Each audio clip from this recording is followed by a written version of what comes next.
네, 안녕하세요. 반갑습니다. 광주 서구 지역사회보장협의체에서 일하고 있는 박재형입니다. 조금 전에 시작하기 전에 입장하는 곳에서 여러분들의 명찰을 좀 잠깐 살펴보았습니다. 너무나 든든한 지원군들이 오신 것 같다는 생각이 들어서 마음이 조금은 가벼워졌습니다. 혼자 너무 힘들었거든요. 함께 돌보는 영케어러 지원 체계 구축 과정이라는 내용으로 여러분들과 지난 1년간 영케어러들을 위해서 일했던 경험을 함께 나누고자 합니다. 조금 전에도 말씀드렸듯이 영케어러라는 단어가 아직 법적인 정의가 명확하지 않습니다. 가족 돌봄 청년 또는 청소년, 아동까지 포함하고 있기 때문이죠. 오늘 저는 영케어러라는 단어로 여러분들과 함께 공유하도록 하겠습니다. 작년 2월쯤이었습니다. 서구청의 복지정책과장님께서 갑자기 질문을 하나 던지셨습니다. 국장님 혹시 영케어러라고 들어보셨어요? 저의 답변이 그게 뭔데요? 라는 답변이었습니다. 조금 부끄럽기도 했습니다.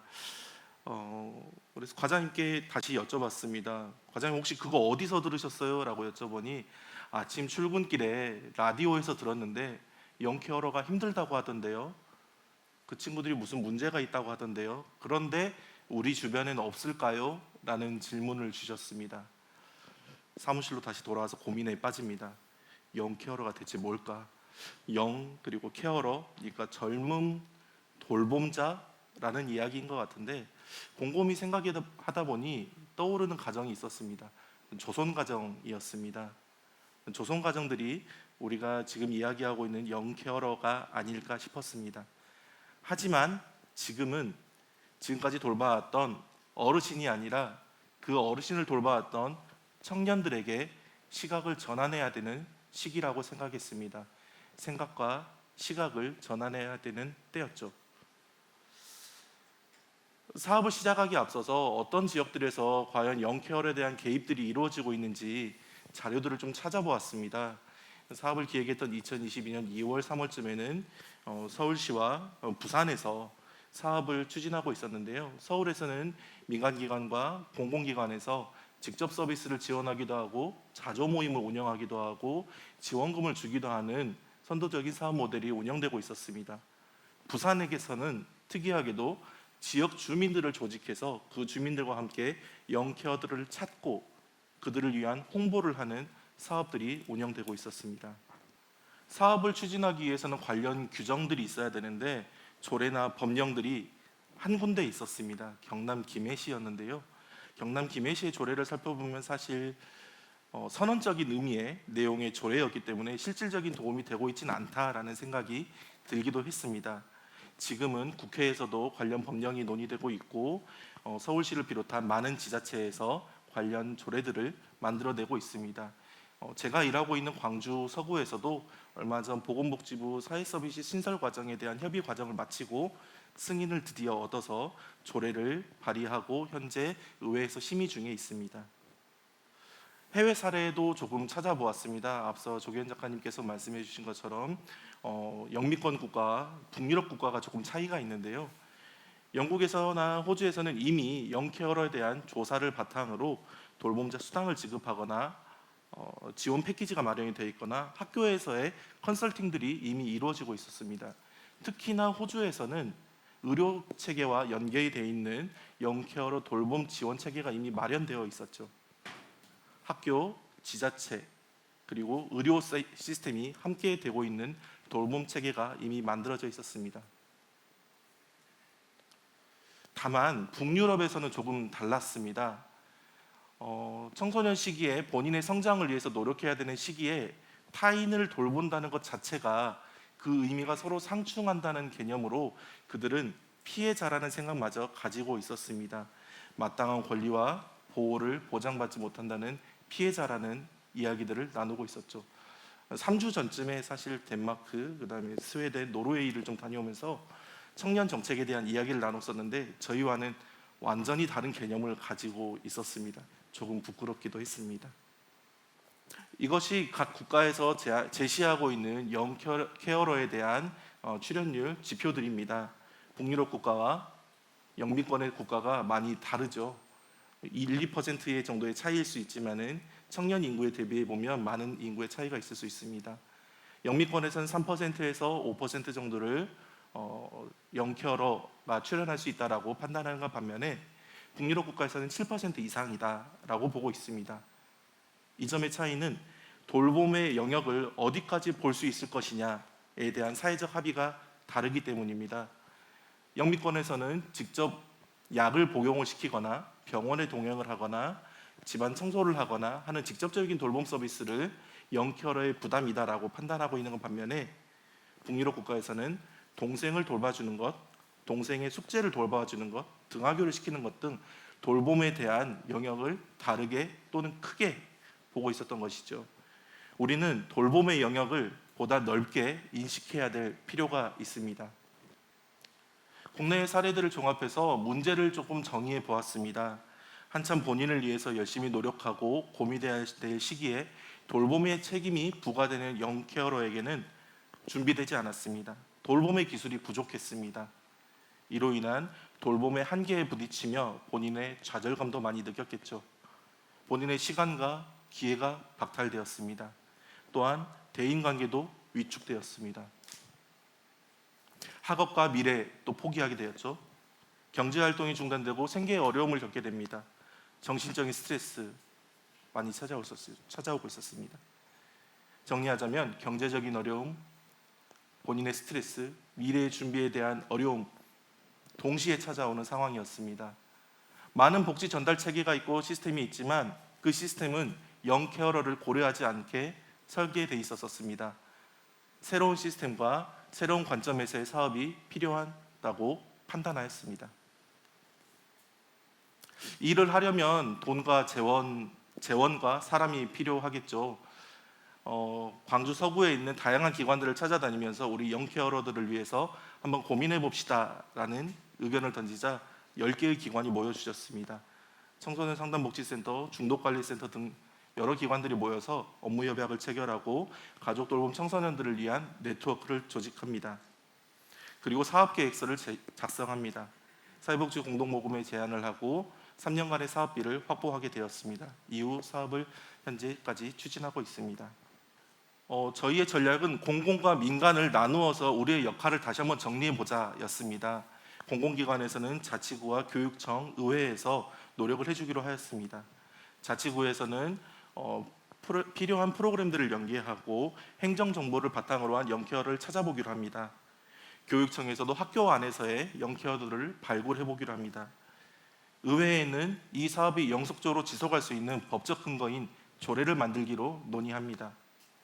민간에서는 청소년 상담복지센터를 비롯한 9개 기관에서 직접 청소년들을 찾아보는 역할을 부여하게 됩니다. 이렇게 네트워크를 구성하고 사업을 시작하였습니다. 저는 사실 이렇게 네트워크만 조성하면 사업이 운영이 될 수 있을 줄 알았습니다. 그렇지 않더군요. 사업의 목적은 분명하였습니다. 사회적 돌봄 체계를 만들고 직접 돌봄 서비스를 제공해서 영케어러에게는 돌봄 부담을 경감시켜보자라는 것이 우리가 합의된 사업의 목표였습니다. 그래서 돌봄 서비스와 지원금을 마련하고 이것을 지원해보자라는 계획이었죠. 돌봄이 직접 필요한 영케어러 가족에게 요양보호사를 파견하고 청년에게는 다시 꿈을 꿀 수 있도록 지원금을 마련하면 운영이 될 수 있을 줄 알았습니다. 하지만 5개월 동안 저희들은 아무것도 하지 못했습니다. 찾기 위한 노력들을 하지 않았던 건 아닙니다. 홍보 포스터도 많이 만들었고 각 대학에도 방문해보고 교수님들 컨설팅도 받아보고 청년 네트워크를 조직해서 웹사이트에도 홍보를 해보고 SNS에도 글을 올려봅니다. 민간 담당자들을 불러서 교육도 해봅니다. 우리가 찾고자 하는 영케어러가 있습니다. 제발 좀 찾아주세요. 사례들이 의뢰가 들어오기 시작합니다.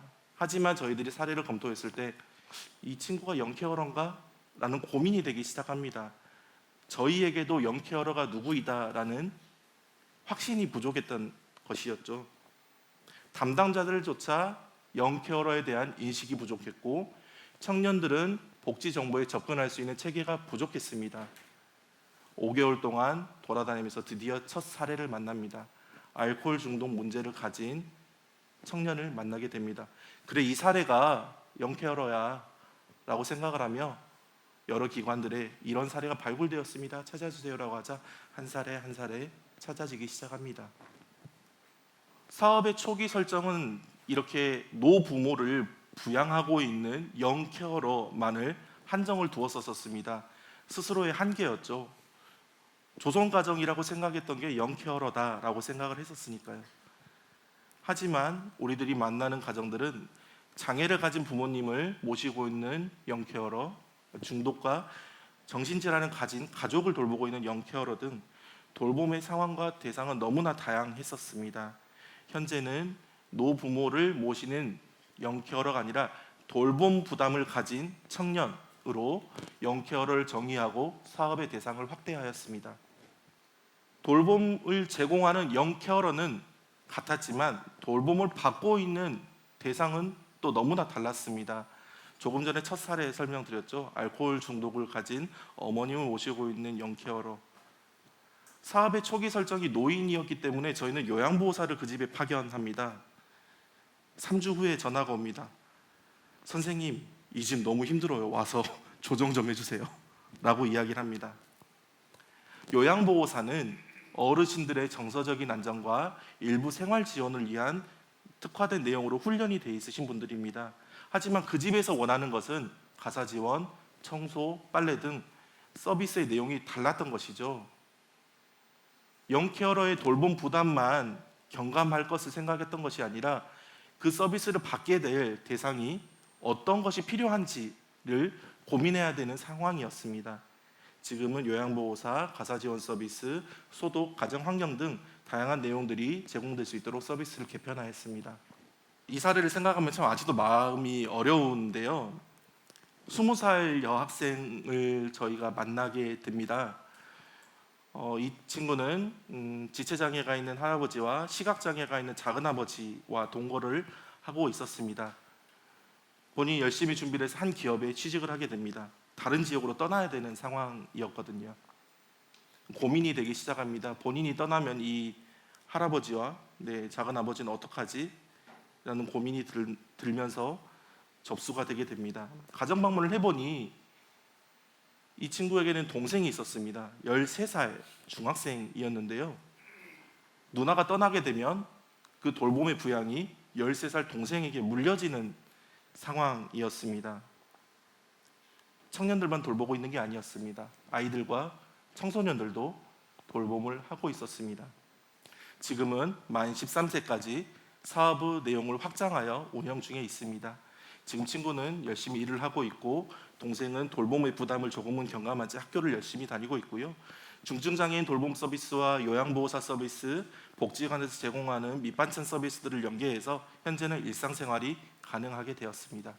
아쉽게 저희들이 지원하지 못하는 사례들도 많았습니다. 동거 여부의 기준이라든지 재정 상황이라든지 또는 저희가 서구에 사업을 하고 있기 때문에 다른 지역에서 요청되는 사례라든지 도와주고 싶었지만 도울 수가 없었죠. 저희의 사업 내용을 벗어나는 내용들이 많이 있었습니다. 그러한 사례가 발견되는 경우에는 공공의 자원과 민간의 자원을 연계해주는 코디네이터로서의 역할도 저희는 함께 수행했습니다. 관할구청의 주거 서비스, 의료 서비스, 돌봄 서비스들이 연결될 수 있도록 광주광역시 같은 경우에는 광주다음 통합돌봄 서비스가 연계될 수 있도록 사례를 의뢰하기도 하였습니다. 예외적인 상황과 다양한 수요에 대응하기 위한 민간의 협력이 매우 필요하다라는 말씀을 드리고 싶었습니다. 현재 지난 1년간의 사업 경험을 바탕으로 광주 서구는 지원 조례를 만들고 있습니다. 지금까지 나왔던 조례들과 가장 큰 차이점은 가족 돌봄 청년 수당을 담은 조례가 만들어지고 있다는 것입니다. 재정을 지원할 수 있는 조례가 만들어지면은 재정을 지원할 수 있는 근거가 되게 될 것입니다. 민간 협력을 지속 확대하고 있습니다. 영케어러들을 위한 의료사회복지사, 변호사, 그다음에 노무사, 행정사 등 그들이 성장 과정에서 필요한 사람들을 모으고 있습니다. 영케어러들을 위한 사람들이 모이고 있습니다. 올해 말 건립 완료 예정인 광주 서구 청년센터를 활용할 계획을 가지고 있습니다. 물리적인 환경을 통해서 청년들이 서로 소통하고 청년들이 영케어러를 발굴하고 청년들이 영케어러를 지지할 수 있는 물리적인 환경이 생긴다면 재정과 인프라와 사람이 함께하는 지속적인 영케어러 지원 체계가 만들어질 수 있을 것이라고 생각했습니다. 참 많은 사업의 변화들이 있었습니다. 많이 혼나기도 했고요. 많이 울기도 했습니다. 영케어러들이 가진 문제를 이제서야 조금은 알 것 같습니다. 하지만 기존에 만들었던 복지 지원 체계는 분명한 틈새를 보이고 있었습니다. 40대, 50대의 장기 요양 서비스를 받지 못하고 있는 가족들, 보호자를 돌보고 있는 영케어러들은 누구를 통해서 도움을 받을 수 있을까요? 주거 기준선을 약간 넘어서 경제적으로 여유가 있으니 도움을 받지 못합니다 라고 했을 때 영케어러의 부담은 어떠했을까요? 청년들을 위한 많은 취업, 창업 지원 등이 있지만 가족을 돌봐야 되기 때문에 가족 옆에 붙어 있어야 하는 그 청년들은 그 기회를 사용할 수 있는 기회가 있었을까요? 없었을 겁니다. 지금이라도 영케어러들을 위한 사회적 돌봄 체계에 대한 서로의 합의가 필요합니다. 돌봄과 생계 그리고 진로가 함께 지원될 수 있는 패키지를 구성하고 지원 체계를 변화해야 합니다. 다행히 민간 기관들에서 최근 영케어러들을 위한 많은 고민들을 하고 계시고 오늘도 이 사업에 대해 관심을 많이 가지고 계시는 여러 기관에서 오신 걸로 알고 있습니다. 또한 최근 법령 제정을 통해서 영케어러들을 위한 논의들이 이루어지고 있습니다. 누구보다도 영케어러들을 위한 지원 체계가 확장되기를 저는 바라고 있습니다. 영케어러라는 대상을 처음 만났었을 때 그리고 이 오늘 발표를 준비하면서 영케어러를 생각하면 참 마음이 무겁습니다. 20살 청년을 만났었을 때 이야기를 생각을 해보면 함께 거주하고 있는 오빠는 명문대학교를 다니다가 돌봄의 부담이 부과되자 지금은 운동형 외톨이가 되었습니다. 그 가정은 언제든지 변화할 수 있습니다. 하지만 혼자서는 해결할 수 없습니다. 영케어러들이 사회로 다시 나와서 진출하고 사회적 인재가 될 수 있도록 여러분들 함께 해주시겠습니까? 도움을 기다리고 여러분들의 지원을 함께 만들 수 있는 그런 계기가 되었으면 합니다. 경청해 주셔서 감사합니다.